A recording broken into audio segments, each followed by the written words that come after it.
something very strange is about to happen. This week, the minority party will vote to save the Speaker of the House from being fired by the majority party. It's not the whole majority party that wants to fire him. It's just a small group within the right flank. They've been threatening to fire him for over a month, but it wasn't until last week when the minority party said they would vote to save him that the right flank finally said they were going to call the vote and try to fire him. Why? Because they know they'll lose. They don't want to win.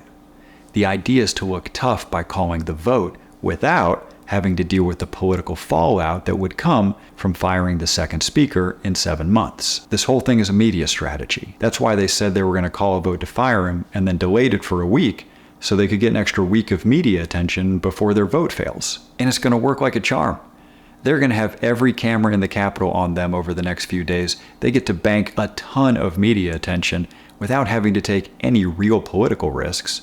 And for them, that's the dream. And that tracks exactly with what I've seen from them over the last year. For as long as I've been in Congress, the right flank has basically opted out of being involved in any serious legislative process. They only do symbolic bills, nothing real. Because they withheld their support on anything that can actually pass, they forced the Speaker to work with the minority party on anything that has to pass, like some kind of budget. Then they turn around and complain that he's working too much with the minority party, full well knowing that they're the cause. They're counting on a media strategy to allow them to fool a ton of people into thinking that they're the tough ones who are really fighting, when in reality, they've conceded their power in the Capitol and they're just playing a media game. So they get to be arsonist and firefighter.